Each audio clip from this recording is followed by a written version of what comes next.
नमस्कार, मी वृषाली पाटील बातमीपत्रात आपलं स्वागत करते। सुरुवातीला पाहूया लोकसभेच्या महासंग्रामासंदर्भातल्या टॉप 9 बातम्या। नाशिकचा तिढा सोडवण्यासाठी भाजपचे संकटमोचक गिरीश महाजन मैदानात। शांतिगिरी महाराज आणि अजय बोरुसेंची भेट घेऊन चर्चा केली। मोदींसाठी काम केल्यामुळे मला तिकीट मिळणार, कोणी तिकीट दिलं नाही तरी आम्ही लढणार। शांतिगिरी महाराज नाशकातून लोकसभा लढवण्यावर ठाम।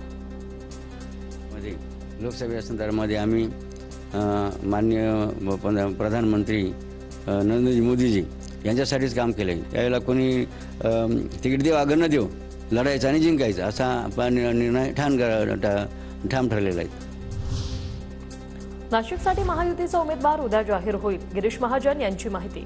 तर नाशिकमध्ये महाजनांची छगन भुजबळांसोबत 2 तास बैठक। पार्लमेंटरी बोर्ड आहे, त्यांच्याशी चर्चा करून ते या ठिकाणी निर्णय घेतील। मला वाटतं आजही मुंबईतले वगैरे सगळे निर्णय झालेले आहेत। आज किंवा उद्यापर्यंत नाशिकच्या जागेचा निर्णय हाही या ठिकाणी अपेक्षित आहे।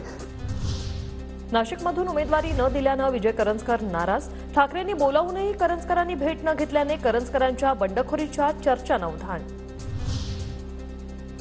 नाशिकमध्ये भाजप प्रदेशाध्यक्ष चंद्रशेखर बावनकुळेंच्या उपस्थितीत दिंडोरीत बैठक। स्थानिक हॉटेलमध्ये भारती पवार, आमदार राहुल अहेर यांच्यासह महायुतीतील महत्त्वाचे पदाधिकारी बैठकीस उपस्थित। नाशिकच्या जागेबाबत मुख्यमंत्री शिंदेच निर्णय घेणार, भाजपच्या चंद्रशेखर बावनकुळे यांचं वक्तव्य। नाशिकच्या जागेबाबत भाजपने दावा सोडला।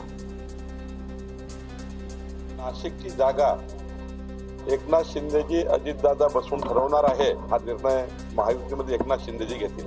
मला वाटतं आता भारतीय जनता पक्षाने आणि आमच्या सर्व कार्यकर्त्यांनी आग्रह सोडलेला आहे। शेतकरी आणि सामान्य जनतेसाठी माझा आत्मा अस्वस्थ, मोदींच्या भटकत्या आत्म्या वक्तव्यावरून पवारांचं प्रत्युत्तर। भटकती आत्मा कोण, कोणत्या उद्देशाने टीका केली, पुढच्या सभेत मोदींना विचारणार। मोदींनी पवारांवर केलेल्या टीकेवर अजित पवारांची प्रतिक्रिया। 4 जून नंतर महाराष्ट्र भाजपसाठी स्मशानभूमीसारखं होईल, त्यामुळे मोदींचाच अतृप्त आत्मा राज्यात भटकतोय। संजय राऊतांचं मोदींना उत्तर। मोदींचा एक अतृप्त आत्मा आहे आणि तो आत्मा महाराष्ट्रात भटकतो आहे आणि हा आत्मा जेव्हा भटकतोय असे अनेक आत्मे महाराष्ट्रात 450 वर्षापासून भटकत आहेत। त्यात हा नवीन गुजरातचा आत्मा आहे।